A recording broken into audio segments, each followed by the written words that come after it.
ഏവർക്കും സ്വാഗതം. ഈ ഞായറാഴ്ച രാവിലെ അപ്പോസ്തലപ്രവൃത്തികളുടെ ആദ്യ അധ്യായത്തിൽ 8-ാം വാക്യത്തെ ആസ്പദമാക്കി, അതിൻ്റെ ഒരു ചെറിയ അംശത്തെ മാത്രം ആസ്പദമാക്കി ചില അടിസ്ഥാന ചിന്തകൾ, അത് പൊതുവെ അവഗണിക്കപ്പെട്ട് കിടക്കുന്നു എന്നതുകൊണ്ട് മാത്രം നമ്മുടെ പ്രത്യേക ശ്രദ്ധ അർഹിക്കുന്നു എന്നതുകൊണ്ട് ഏവരുമായി പങ്കിടുകയാണ് ഉദ്ദേശിച്ചിരിക്കുന്നത്. ആ വാക്യം നമ്മോട് അറിയിക്കുന്നത് എന്താണ്? പരിശുദ്ധാത്മാവ് നിങ്ങളുടെ മേൽ വരും. അങ്ങനെ പരിശുദ്ധാത്മാവ് നിങ്ങളുടെ മേൽ വരുമ്പോൾ നിങ്ങൾ ശക്തി പ്രാപിച്ച് യെരുശലേമിലും യഹൂദ്യയിലും ശമര്യയിലും ഭൂമിയുടെ അറുതി വരെയും നിങ്ങൾ എൻ്റെ സാക്ഷികൾ ആകുവീൻ. ഇതിൽ നാം ശ്രദ്ധ കേന്ദ്രീകരിക്കുന്നത് അവസാനത്തെ 2-3-4 വാക്കുകൾ മാത്രമാണ്. നിങ്ങൾ എൻ്റെ സാക്ഷികൾ ആകും. നിങ്ങൾ എൻ്റെ സാക്ഷികൾ ആകും. 4 വാക്കുകൾ മാത്രം. അപ്പോൾ സാക്ഷികൾ ആകുക എന്നതുകൊണ്ട് ഈ ഭാഗത്ത് അല്ലെങ്കിൽ വേദപുസ്തകത്തിൽ, പുതിയ നിയമത്തിൽ പൊതുവെ ഉദ്ദേശിച്ചിരിക്കുന്നത് എന്താണ് എന്നതാണ് നമ്മുടെ അന്വേഷണ വിഷയം. ഞാൻ ചെറുപ്പം മുതലേ ആളുകൾ സാക്ഷ്യം പറയുന്നത് ശ്രദ്ധിച്ചിട്ടുണ്ട്. അത് ഒരു ചടങ്ങാണ്. ചിലയിടങ്ങളിൽ അതിന് പ്രത്യേകം പ്രാധാന്യം കൽപ്പിച്ച ആളുകളെ കൊണ്ട് സാക്ഷ്യം പറയിക്കുന്നു. നമുക്കറിയാം, ആലപ്പുഴ ആസ്ഥാനമാക്കി പ്രവർത്തിക്കുന്ന ഒരു കൂട്ടായ്മ, കൃപാസനമെന്നാണ് എൻ്റെ പേര്. അവിടെ ആദരണീയനായ AK ആൻ്റണിയുടെ ഭാര്യ എലിസബത്ത് ആൻ്റണി ചെന്ന് അവരുടെ ജീവിതത്തിൻ്റെ ഒരു പ്രത്യേക അവസ്ഥയിൽ ശരണം പ്രാപിച്ചപ്പോൾ അവരെ കൊണ്ട് സാക്ഷി പറയിക്കുകയും അവരറിയാതെ അവർ നിർവഹിച്ച സാക്ഷ്യം രേഖപ്പെടുത്തി വീഡിയോഗ്രാഫി ചെയ്ത് അത് ലോകത്തെമ്പാടും പരത്തുകയും ചെയ്ത് കൃപാസനത്തിന് കൂടുതൽ മൈലേജ് ഉണ്ടാക്കാനായി ശ്രമിച്ച ഒരു ജോസഫ് അച്ഛനെ നമുക്ക് പരിചയമുണ്ട്. അതുകൊണ്ട് ചെറുപ്പം മുതലേ അത് ഇന്ന് വരെയും ആളുകൾ സാക്ഷ്യം പറയുന്നു, അല്ല അവരെ കൊണ്ട് സാക്ഷ്യം പറയുന്നു, സാക്ഷ്യം പറയാനായി പ്രേരിപ്പിക്കുന്നു, ചിലരെ സാക്ഷ്യം പറയാനായി നിർബന്ധിക്കുന്നു എന്നൊക്കെ പറയുമ്പോൾ സത്യമായി ഞാൻ നിങ്ങളോട് പറഞ്ഞു, സാക്ഷ്യം മതപരമായ ഒരു പരസ്യമായിട്ടാണ് ആളുകൾ മനസ്സിലാക്കുന്നതും അത് ആ പ്രക്രിയയിൽ ഏർപ്പെടുന്നതും എന്നത് ദയവായി മനസ്സിലാക്കണം. ഇപ്പോൾ ഇൻഡസ്ട്രി, കൊമേഴ്സ്, വാണിജ്യ ലോകത്തിൽ പരസ്യമുണ്ട്. എന്തുകൊണ്ടാണ് പരസ്യത്തിൽ ഇത്രമാത്രം പണം ചെലവാക്കി പ്രാധാന്യം കൽപ്പിച്ച് അത് ആളുകളിൽ എത്തിക്കാൻ ശ്രമിക്കുന്നത്? പരസ്യം കൊണ്ട് ലാഭമുണ്ട്. അപ്പോൾ പരസ്യം സമം ലാഭം എന്നതാണ് ഈ കച്ചവട ലോകത്തിലെ ഈക്വേഷൻ. അതുപോലെ തന്നെയാണ് മത ലോകത്തിലും ആരൊക്കെ ലാഭം കൊയ്തെടുക്കുന്നതിനുള്ള താല്പര്യത്തിൽ പണക്കൊതി മൂത്ത് ഈ മേഖലയിൽ പ്രവർത്തിക്കുന്നുവോ അവരെല്ലാം ഈ സാക്ഷ്യത്തിന് വലിയ പ്രാധാന്യം കൽപ്പിക്കുന്നുണ്ട്. ഏതെല്ലാം വിധത്തിൽ അത് ഉപയോഗിക്കാം, ദുരുപയോഗം ചെയ്യാം, ഒരു അളവും കൽപ്പിക്കാതെ ഇത് വളരെ നികൃഷ്ടമായി പോലും പലപ്പോഴും സത്യം തൊട്ടു വെക്കാതെ മനുഷ്യരെ കൊണ്ട് നിർബന്ധിച്ച് കള്ളം പറയിച്ച് അതൊരു അഡ്വർടൈസ്മെൻ്റായി, ഒരു പരസ്യമായി, ലാഭം കൂട്ടുന്നതിനുള്ള മാർഗമായി ഉപയോഗിച്ചു വരുന്ന ഒരു രീതി നമ്മുടെ ഇടയിലുണ്ട് എന്ന് മാത്രമല്ല, അത് കൂടുതൽ പ്രാബല്യത്തിൽ വന്നുകൊണ്ടിരിക്കുന്നു എന്നത് വളരെ ശ്രദ്ധേയമാണ്. അത് കൂടുതലായി ആരെയും പറഞ്ഞ് ബോധിപ്പിക്കേണ്ട, തെളിവുകൾ നൽകേണ്ട എന്നാണ് ഞാൻ കരുതുന്നത്. അപ്പോൾ നാം ആദ്യമായി തിരിച്ചറിയേണ്ട ഒരു യാഥാർത്ഥ്യം, സാക്ഷ്യം എന്ന് പറയുന്ന ഈ ഒരു കടമ അതൊരു പ്രധാനപ്പെട്ട അർത്ഥവത്തായ ആത്മീയമായി നമുക്ക് നൽകപ്പെട്ടിരിക്കുന്ന കടമ തന്നെയാണ്. നിങ്ങൾ എൻ്റെ സാക്ഷികളാകുവീൻ. സാക്ഷ്യം പറയണമെന്നല്ല അവിടെ പറഞ്ഞിരിക്കുന്നത്, ദയവായി മനസ്സിലാക്കുക. സാക്ഷികളാകുന്നതും സാക്ഷ്യം പറയുന്നതും തമ്മിൽ യാതൊരു ബന്ധവുമില്ല. എന്തെങ്കിലും ബന്ധമുണ്ടെങ്കിൽ അത് ഘടകവിരുദ്ധമായതിൻ്റെ ബന്ധം മാത്രമാണ്. അതൊരു പക്ഷേ ഈ വീഡിയോയുടെ ഉള്ളടക്കം ആദ്യം മുതൽ അവസാനം വരെ ശ്രദ്ധയോടെ നിങ്ങൾ കേട്ടാൽ ഈ വ്യത്യാസം വ്യക്തമായി വെളിപ്പെട്ടു വരും എന്നതാണ് എൻ്റെ പ്രതീക്ഷ. അപ്പോൾ ഇതാണ് ആദ്യമായി നമുക്ക് തിരിച്ചറിയേണ്ടത്.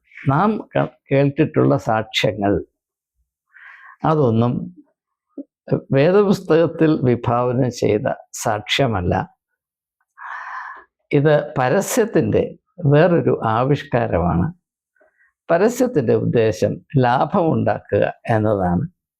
ഈ ലാഭക്കച്ചവടവും ആത്മീയ ശുശ്രൂഷയും തമ്മിൽ ഒരിക്കലും ബന്ധമുണ്ടാകുകയില്ല എന്ന് യേശു ആവർത്തിച്ച് പല വിധത്തിൽ അറിയിച്ചിട്ടുള്ള യാഥാർത്ഥ്യമാകിയാൽ ഞാനായിട്ട് അതിനേക്കാൾ കൂടുതലായ തെളിവോ അല്ലെങ്കിൽ ഒരു വാദഗതിയോ നിങ്ങളോട് സമക്ഷം സമർപ്പിക്കേണ്ട ആവശ്യമില്ല എന്നാണ് ഞാൻ കരുതുന്നത്.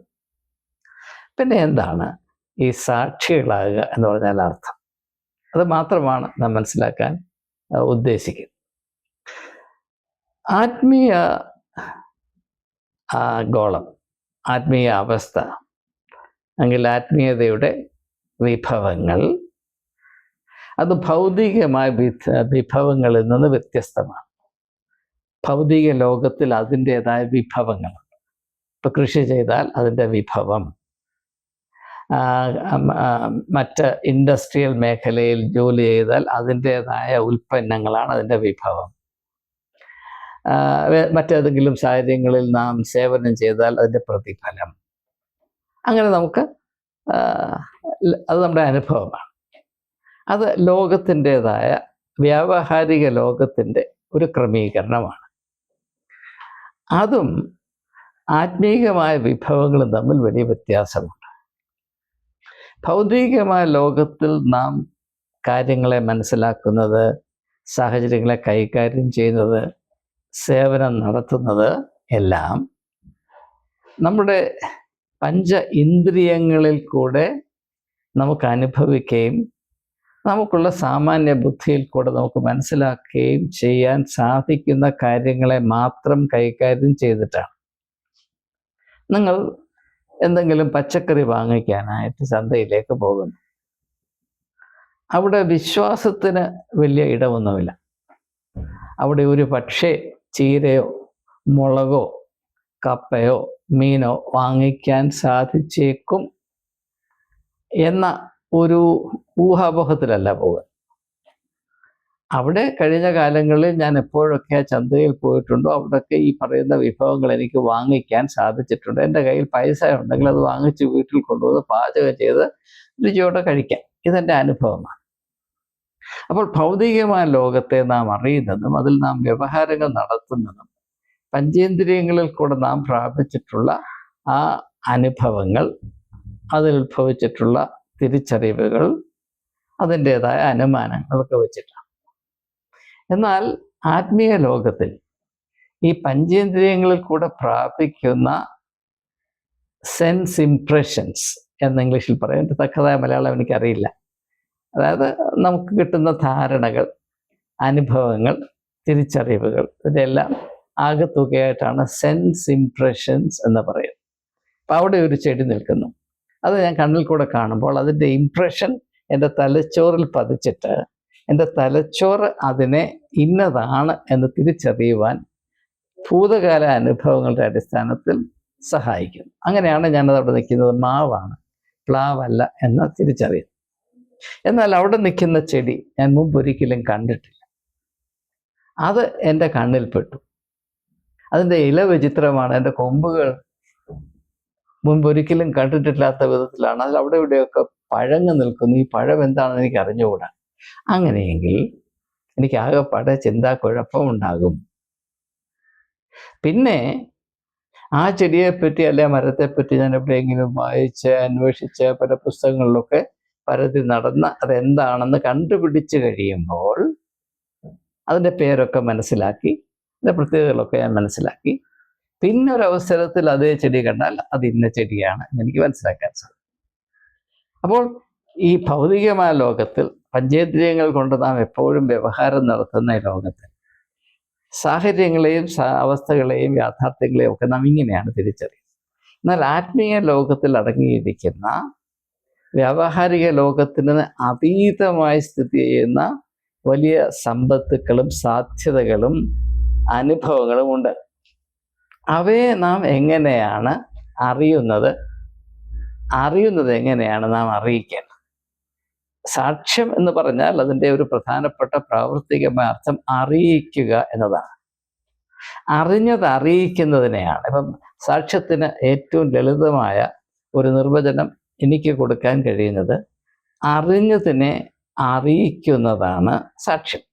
അതിനേക്കാൾ ലളിതമായ ഒരു ഡെഫിനിഷൻ സാധ്യമല്ലല്ലോ. അറിഞ്ഞതിനെ അറിയിക്കുന്നതാണ് സാക്ഷ്യം.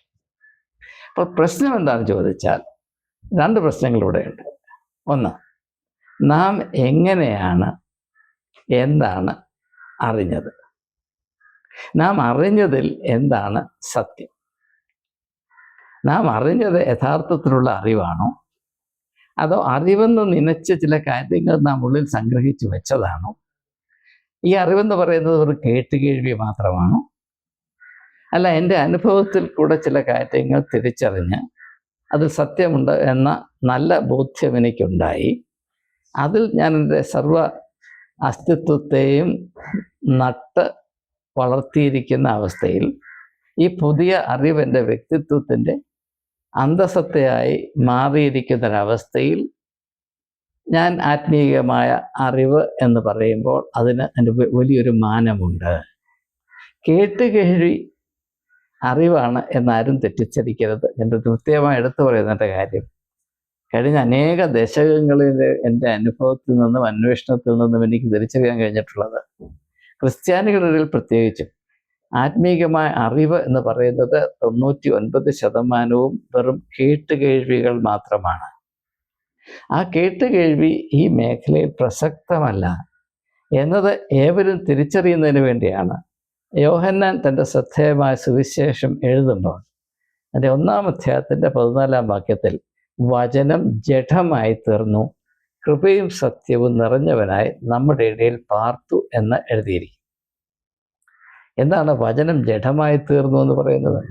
ഈ ആത്യന്തികമായ സത്യം ലോകത്തിലുള്ള എല്ലാവർക്കും അനുഭവവേദ്യമായി തീരത്തക്കവണ്ണം രൂപാന്തരം പ്രാപിക്കുകയും മാത്രവുമല്ല അത് ജനങ്ങളുടെ മധ്യത്തിൽ വസിച്ച് അതിന് അനുസരിച്ച് അതിൻ്റേതായ രീതിയിൽ അതിൻ്റേതായ ഫലം പുറപ്പെടുവിക്കത്തക്ക വിധത്തിൽ അത് പ്രവർത്തിച്ചുകൊണ്ടേയിരുന്നു, ക്രിയ ചെയ്തുകൊണ്ടേയിരുന്നു. വചനം ജഡമായി തീർന്നു, കൃപയും സത്യവും നിറഞ്ഞവനായി നമ്മുടെ ഇടയിൽ പാർത്തു. അതാണ് സാക്ഷ്യം എന്ന് പറയുന്നത്. യേശു പറഞ്ഞു, ഞാൻ വന്നത് എൻ്റെ പിതാവിൻ്റെ ഹിതം നിർവഹിക്കുന്നതിന് വേണ്ടിയാണ്. എൻ്റെ പിതാവിൻ്റെ ഹിതം നിർവഹിക്കുന്നത് എനിക്ക് ഭക്ഷണവും പാനീയവുമാണ്. ഞാനും എൻ്റെ പിതാവും ഒന്നാകുന്നു. അപ്പോൾ ആ ഒരു സാക്ഷ്യം, പിതാവിനെ സാക്ഷീകരിക്കാനായി പുത്രൻ ലോകത്തിലേക്ക് വന്നപ്പോൾ എന്ത് സംഭവിച്ചു? വചനം ജഡമായി തീർന്നു. അത് ഒരു മാധ്യമത്തിൽ നിന്ന് മറ്റൊരു മാധ്യമത്തിലേക്ക് കടന്നു ചെല്ലുകയും അതിൻ്റേതായ വിധത്തിൽ, അതിൻ്റേതായ പശ്ചാത്തലത്തിൽ, അതിൻ്റേതായ ചട്ടക്കൂടിൽ പ്രവർത്തിച്ച് അതേസമയം തന്നെ അതിൻ്റെ അഭൗമമായ ഗുണവിശേഷങ്ങളെ ആ അവസ്ഥയിൽ നിന്ന് അന്യരായിരിക്കുന്ന മനുഷ്യർക്ക് അനുഭവവേദ്യമാകത്തക്കവണ്ണം അത് പ്രവർത്തിച്ചു കൊണ്ടിരുന്നു. അങ്ങനെയാണ് യേശു തൻ്റെ ദൗത്യം നിർവഹിച്ചത്. ആ നിർവഹണ പൂർത്തീകരണത്തിൻ്റെ ആ അവകാശമാണ്, അല്ലെങ്കിൽ അതിൻ്റെ അനുഭൂതിയാണ് ക്രൂശിൽ നിന്നുകൊണ്ട് എല്ലാം നിവൃത്തിയായി എന്ന് പറഞ്ഞ് യേശു തൻ്റെ ആത്മാവിനെ പിതാവിൻ്റെ പക്കൽ ഏൽപ്പിക്കാനിടയായത് എന്ന സുവിശേഷത്തോട് അല്പമെങ്കിലും ബന്ധമുണ്ടോ തിരിച്ചറിയും എന്നതാണ് എൻ്റെ പ്രതീക്ഷ. അപ്പോൾ ആത്മീയതയിൽ അടങ്ങിയിരിക്കുന്ന അറിവും വിഭവങ്ങളും അനുഭവങ്ങളും അത് യഥാർത്ഥത്തിൽ സാക്ഷീകരിക്കണമെങ്കിൽ എന്ത് വേണം? അത് നമുക്കറിയാം, ഭൗതികമായ കാര്യങ്ങളെ നാം അറിയുന്നത് ചില പഞ്ചേന്ദ്രിയ അടിസ്ഥാനത്തിലുള്ള അനുഭവങ്ങളിൽ കൂടെയും ആ അനുഭവങ്ങളെ വിചിന്തനം ചെയ്ത ആളുകൾ നിർമ്മിച്ചെടുത്ത യുക്തികളെയും നിയമങ്ങളെയും നാച്ചുറൽ ലോസ് എന്നൊക്കെ പറയും, അതിനെ ആശ്രയിച്ചാണ്. അങ്ങനെ ഭൗതികമായ യുക്തികളെയും അടിസ്ഥാനങ്ങളെയും ആശ്രയിച്ച് അഭൗമ സ്വഭാവമുള്ള ആത്മീയമായ വിഭവങ്ങളെ തിരിച്ചറിയുവാനും വേണ്ടതുപോലെ മനസ്സിലാക്കാനോ അനുഭവിക്കുവാനോ സാധ്യമല്ല.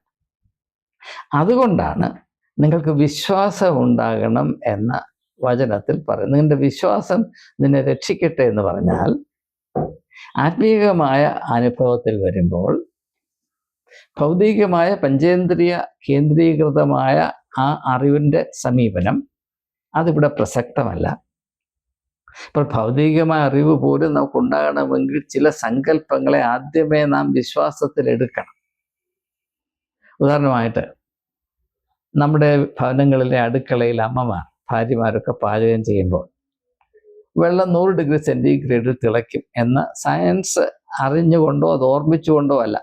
രാവിലെ എഴുന്നേറ്റു അടുക്കളയിൽ പോയി പാചകം ആരംഭിക്കുമ്പോൾ സ്ത്രീ പറയുകയാണ്, വെള്ളം 100 സീ ലെവലിൽ 100 ഡിഗ്രി സെൻറ്റിഗ്രേഡിലാണ് തിളയ്ക്കുന്നത്. വെള്ളം ഇങ്ങനെ തിളയ്ക്കുന്നതിൻ്റെ കാര്യം, വെള്ളത്തിന് ചൂട് പിടിക്കുമ്പോൾ വെള്ളത്തിൻ്റെ കണികകൾ അതിവേഗത്തിൽ സഞ്ചരിച്ച് പരസ്പരം കൂട്ടിമുട്ടി ഉരുമി ഫ്രിക്ഷൻ കൊണ്ട് അവർ ഉണ്ടാക്കുന്ന ചൂടാണ്. അതിൻ്റെ ശാസ്ത്രം അങ്ങനെ അറിഞ്ഞുകൊണ്ടല്ല പാചകം ചെയ്യുന്നത്, അതൊരു സങ്കല്പമാണ്. ഗ്യാസ് ഓൺ ചെയ്ത് ലൈറ്റർ വെച്ചത് കത്തിച്ചു കഴിഞ്ഞാൽ അതിന് മുകളിൽ ഒരു പാത്രത്തിൽ വെള്ളം വെച്ചാൽ അത് തിളയ്ക്കും എന്നത് അതൊരു സങ്കല്പമാണ്. അത് ശാസ്ത്രീയമായെല്ലാം തെളിയിച്ച് കാണിച്ചിട്ടില്ല. എന്നാൽ വളർന്നു വന്ന കാലത്ത് അമ്മമാർ അടുക്കളയിൽ പണി ചെയ്യുന്നത് കണ്ട് അവർക്കത് മനസ്സിലായതാണ്. അപ്പോൾ ഇത് അവിടെയും ഒരു സങ്കല്പത്തിൻ്റെ ആവശ്യം, അത് ഭൗതികമായ സങ്കല്പമാണ്. എന്നാൽ ആത്മീയമായ ചില സങ്കല്പങ്ങൾ ആവശ്യമാണ്. ഉദാഹരണമായിട്ട് യേശു ദൈവപുത്രനാണ് എന്നതിന് യാതൊരു ഭൗതികമായ തെളിവുമില്ല. ആത്മീയമായ അറിവുകളും വിഭവങ്ങളും അവയുടെ പൊതുവായ സ്വഭാവം എന്താണ്? ഭൗതികമായ അറിവിന് വേണ്ടി നമുക്ക് ഉപയോഗിക്കാവുന്ന ഒരു ഇന്ദ്രിയവും ഒരു കഴിവും ഈ മേഖലയിൽ പര്യാപ്തമല്ല എന്നതാണ് ആത്മീയമായ അറിവിൻ്റെയും വിഭവത്തിൻ്റെയും പൊതുവായ സ്വഭാവം. ഇത് നാം ആദ്യമേ ധരിച്ചു വെക്കണം. ഇത് അറിയാൻ വയ്യാത്തത് കൊണ്ടാണ് എൻ്റെ പല വിദ്യാർത്ഥികളും എന്നോട് ചോദിച്ചിട്ടുണ്ട്, ദൈവത്തെ കണ്ടിട്ടുണ്ട്, ദൈവമുണ്ടോ എന്നൊന്ന് തെളിയിച്ച് കാണിക്കാം. അതായത് ദൈവത്തെ ലബോറട്ടറിയിൽ കൊണ്ടുപോയി ഒരു ടെസ്റ്റ് ട്യൂബിലൊക്കെ ഒന്ന് ഒതുക്കി അതിൻ്റെ മേളിൽ കുറച്ച് സൾഫ്യൂറിക് ആസിഡ് ഒഴിച്ചാൽ അല്ലെങ്കിൽ കുറച്ച് എന്തെങ്കിലും ഒരു കാറ്റലിസ്റ്റും കൂടെ ഇട്ട് ഒന്ന് കുലുക്കിയിട്ട് ഇതാ ദൈവത്തിൻ്റെ പുക എന്ന് കാണിക്കാമോ എന്നാണ് ചോദിക്കുന്നത്. അത് ഈ അടിസ്ഥാനപരമായ ഒരു തെറ്റിദ്ധാരണ, അറിവില്ലാത്തത് കൊണ്ടാണ്. എന്താണ്? അഭൗമമായതിനെ ഭൗമമായ മാനദണ്ഡം കൊണ്ട് തെളിയിക്കുവാനോ അളക്കുവാനോ ആർക്കും സാധ്യമല്ല. അങ്ങനെ തന്നെ ആകണമെന്ന് നിർബന്ധിക്കുന്നവൻ ബുദ്ധിയില്ലാത്തവനാണ്. അവർ പണ്ഡിതരാണ് എന്ന് ധരിച്ചിട്ടും അവർ പാമരരായി പോയി എന്ന് പൗലോസപ്പോസ്തലൻ റോമർക്ക് ലേഖനം എഴുതുമ്പോൾ 1-ാം അധ്യായത്തിലുണ്ട് എന്ന് നമുക്കറിയാം. അപ്പോൾ ഈ അഭൗമമായ കാര്യത്തിലും ചില സ്റ്റാർട്ടിംഗ് പോയിന്റ്സ് ആവശ്യമാണ്. യേശു ലോകത്തിൽ വന്നത് മനുഷ്യരാശിയുടെ പാപത്തിൻ്റെ പരിഹാരമാണ്, അതിനായിട്ടാണ് എന്നത് നാം വിശ്വാസത്തിൽ അംഗീകരിക്കേണ്ട ഒരു പ്രമാണമാണ്. അതിന് ശാസ്ത്രീയമായ തെളിവുണ്ടോ? ഒരിക്കലുമില്ല. ശാസ്ത്രീയമായ തെളിവുണ്ടെന്ന് പറയുന്നവൻ ശുദ്ധ മണ്ടനാണ്. അവന് ഭൗതികമായ അറിവും ആത്മീയമായ പരിജ്ഞാനവും തമ്മിലുള്ള വ്യത്യാസം അറിയാമേ. എന്നാൽ ഇങ്ങനെയുള്ള ആത്മീയമായ സങ്കല്പങ്ങൾ, അതായത് നമ്മുടെ സ്റ്റാർട്ടിംഗ് പോയിന്റ്സ്, അവയെ വിശ്വസിക്കുന്ന ആളുകൾ അവർ യഥാർത്ഥത്തിൽ അത് വിശ്വസിക്കുന്നുണ്ടോ ഇല്ലയോ എന്ന് എങ്ങനെയാണ് നിശ്ചയിക്കുന്നത്?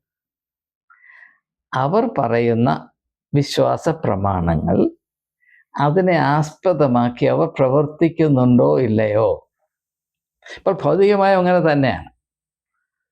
അപ്പോൾ നമുക്കറിയാം, കാറ് ഉണ്ട്. കാറിൽ ഇഗ്നിഷൻ കീഴിട്ടൊന്ന് തിരിച്ചാൽ അതിൻ്റെ എൻജിൻ സ്റ്റാർട്ട് ചെയ്യുകയും അതിൻ്റെ ഗിയറൊക്കെ ഉപയോഗിച്ച് നമുക്ക് മുൻപോട്ട് പോവുകയും ചെയ്യും, അതിൻ്റെ പുറകോട്ട് പോകും.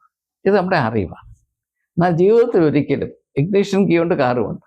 ഇത് ഉപയോഗിക്കാതെ വെച്ചിട്ട് ഈ കാറ് ഇഗ്നിഷൻ കീ കൊണ്ട് തിരിച്ചാൽ അത് തുള്ളുകയും ഒക്കെ ചെയ്യും എന്ന് പറഞ്ഞുകൊണ്ടിരുന്നുകൊണ്ട് വല്ല കാര്യമുണ്ട്? അതിലൊന്ന് കയറി സ്റ്റാർട്ട് ചെയ്ത് ഒന്ന് യാത്ര ചെയ്ത് കാണിക്കുമ്പോൾ അതിനൊരു ആധികാരികതയുണ്ട്.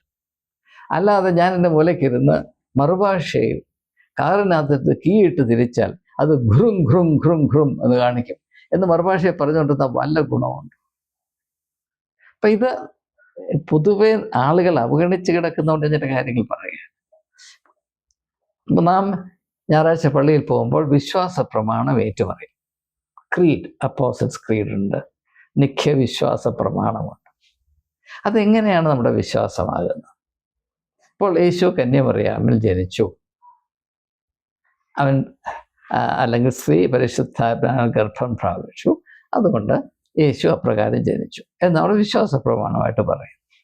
പക്ഷെ അതെങ്ങനെയാണ് യഥാർത്ഥത്തിൽ വിശ്വാസ പ്രമാണമായി നമുക്ക് സാക്ഷീകരിക്കാൻ സാധിക്കുന്നത്? അതിനനുസരിച്ച് അത് യഥാർത്ഥത്തിൽ ഒരു വിശ്വാസ പ്രമാണമാണെങ്കിൽ അതിനെ ആസ്പദമാക്കി നമുക്ക് എന്തെങ്കിലും പ്രവർത്തിക്കുവാൻ സാധിച്ചാൽ മാത്രമേ അതിനെ നമുക്ക് സാക്ഷീകരിക്കാൻ സാധ്യമാകുകയുള്ളൂ. നാം ഇപ്പോൾ ചെയ്യുന്നത് വിശ്വാസ പ്രമാണത്തെ അധരത്തിൽ മാത്രം ഒതുക്കുകയാണ്.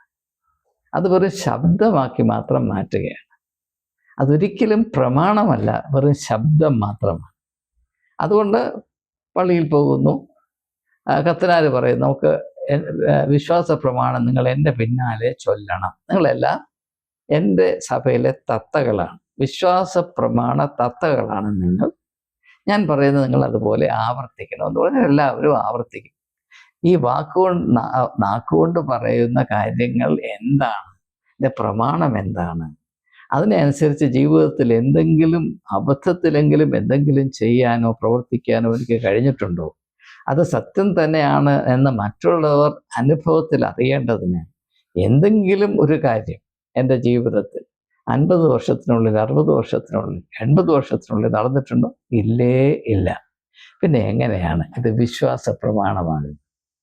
ഇത് നാം യഥാർത്ഥത്തിൽ നമ്മുടെ ഉള്ളിൽ സത്യത്തിൻ്റെ ഒരു കണികയുണ്ടെങ്കിൽ അത് നമ്മോട് തന്നെ ചോദിക്കേണ്ട ചോദ്യമാണ്. അപ്പോൾ യഥാർത്ഥത്തിൽ വിശ്വാസമുണ്ട് എന്നും അത് നമ്മുടെ സാക്ഷ്യത്തിൻ്റെ നിദാനമാകണം. അപ്പം ഇവിടെ അപ്പോസ്തല പ്രവൃത്തിയുടെ പുസ്തകം 1-ാം അധ്യായത്തിന് 8-ാം വാക്യത്തിൽ ഞാൻ ഉദ്ധരിച്ചപ്പോൾ നിങ്ങൾ ഭൂമിയിൽ എല്ലായിടത്തും എൻ്റെ സാക്ഷികളാകുവിൻ, ആ ഭാഗമാണ് നാം മനസ്സിലാക്കാൻ ശ്രമിക്കുന്നത്. ഈ സാക്ഷികളാകുക എന്ന് പറഞ്ഞാൽ നാം അംഗീകരിച്ചിട്ടുള്ള വിശ്വാസ പ്രമാണങ്ങൾ, അത് വിശ്വാസ പ്രമാണങ്ങളാണ്, ശാസ്ത്രീയമായ നിയമങ്ങളല്ല. അത് സ്വാഭാവിക ഭൗതികമായ നിയമങ്ങളല്ല, നാച്ചുറൽ ലോ അല്ല, സയൻറ്റിഫിക് ലോ അല്ല. അതെന്താണ്? വിശ്വാസ പ്രമാണങ്ങളാണ്.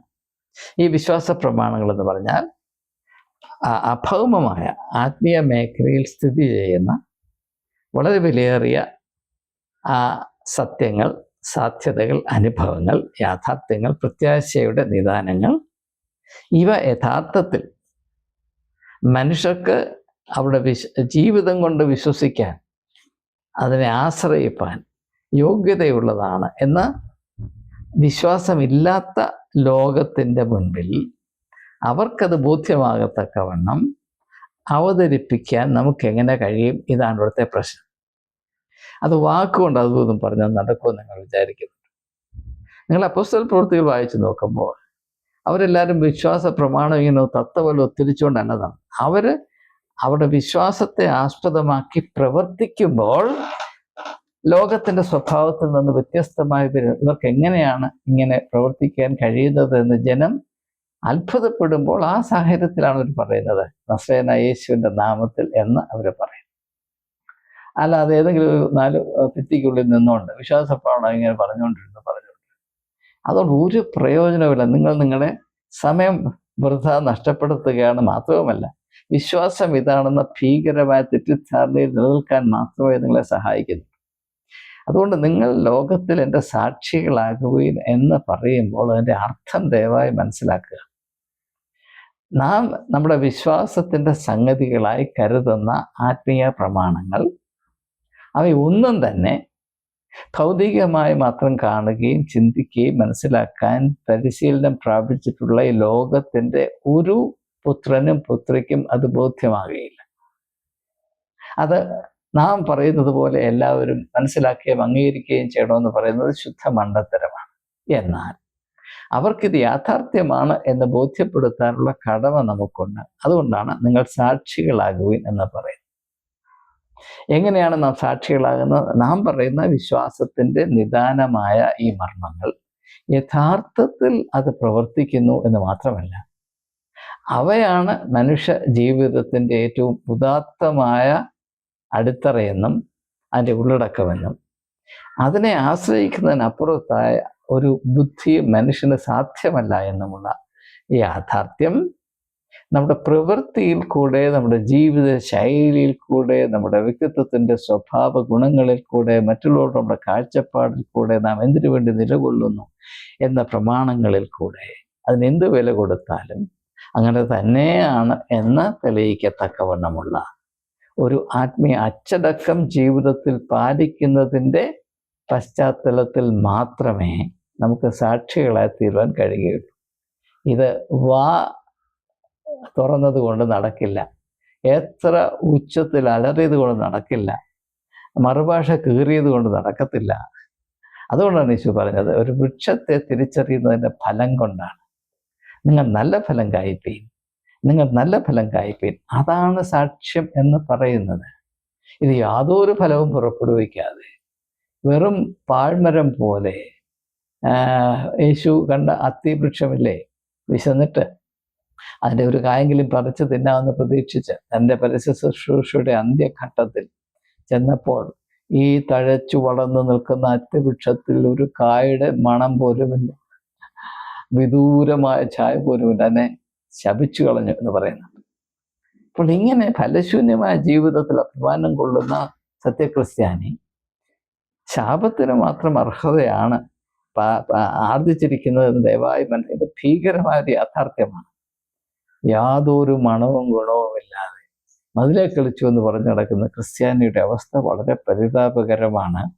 പക്ഷെ അവരെ ഈ അവസ്ഥയിൽ മാത്രം കെട്ടിയിട്ട് അതുകൊണ്ട് ലാഭമുണ്ടാക്കുന്ന, സാക്ഷ്യത്തെ മാത്രമായി അധപ്പതിപ്പിച്ച് അതുകൊണ്ട് ലാഭമുണ്ടാക്കുന്ന ഈ സുവിശേഷ കച്ചവടക്കാർക്ക് അയ്യോ കഷ്ടം. അതിൽ നിന്ന് തുലവും വ്യത്യസ്തമായ ഒരു അവസ്ഥയാണ് ഇവിടെ വിഭാവന ചെയ്യുന്ന. പരിശുദ്ധാത്മാവ് നിങ്ങളുടെ മേൽ വന്നാൽ എന്ത് സംഭവിക്കും? മറുഭാഷ പറയുമെന്ന് അവിടെ പറഞ്ഞിട്ടില്ല. നിങ്ങൾ ശക്തി പ്രാപിക്കും. ശക്തി പ്രാപിക്കുന്നതിൻ്റെ ലക്ഷ്യം എന്താണ്? ശക്തി പ്രാപിച്ചാൽ എന്ത് സംഭവിക്കണം? നാം സാക്ഷികളാകണം. സാക്ഷികളാകുമ്പോൾ നമ്മുടെ വിശ്വാസത്തിൻ്റെ അടിസ്ഥാന പ്രമാണങ്ങൾ അത് നമുക്ക് മാത്രമല്ല, ലോകത്തിലുള്ള എല്ലാവർക്കും ഇത് തന്നെയാണ് സത്യം എന്ന ഒരു ബോധ്യം വരത്തക്കവണ്ണം, ഒരു ഉത്തമ വിശ്വാസം വരത്തക്കവണ്ണം ഈ പ്രമാണങ്ങൾക്ക് മജ്ജയും മാംസവും നൽകി അവയെ ജീവിക്കുന്ന യാഥാർത്ഥ്യങ്ങളായി ലോകത്തിൻ്റെ മുൻപിൽ ഉയർത്തിപ്പിടിക്കാൻ നിങ്ങൾക്ക് കഴിയണം എന്ന നിർദ്ദേശമാണ് പ്രവൃത്തികളുടെ പുസ്തകം 1-ാം അധ്യായത്തിൻ്റെ 8-ാം വാക്യത്തിൽ അടങ്ങിയിരിക്കുന്നത്. പരിശുദ്ധാത്മാവ് നിങ്ങളുടെ മേൽ വരുമ്പോൾ നിങ്ങൾ ശക്തി പ്രാപിച്ച് യെരുശലേമിലും യഹൂദ്യയിലും ശമര്യയിലും ലോകത്തിൻ്റെ അറുതി വരെയും എൻ്റെ സാക്ഷികളാകുകയും എന്ന് പറയുന്നതിൻ്റെ അർത്ഥം ഇതാണ്. ഏകദേശം അതിനല്പം ഒരു സുതാര്യത, ഒരു വെളിച്ചം വന്നു എന്ന് കരുതുകയാണ്.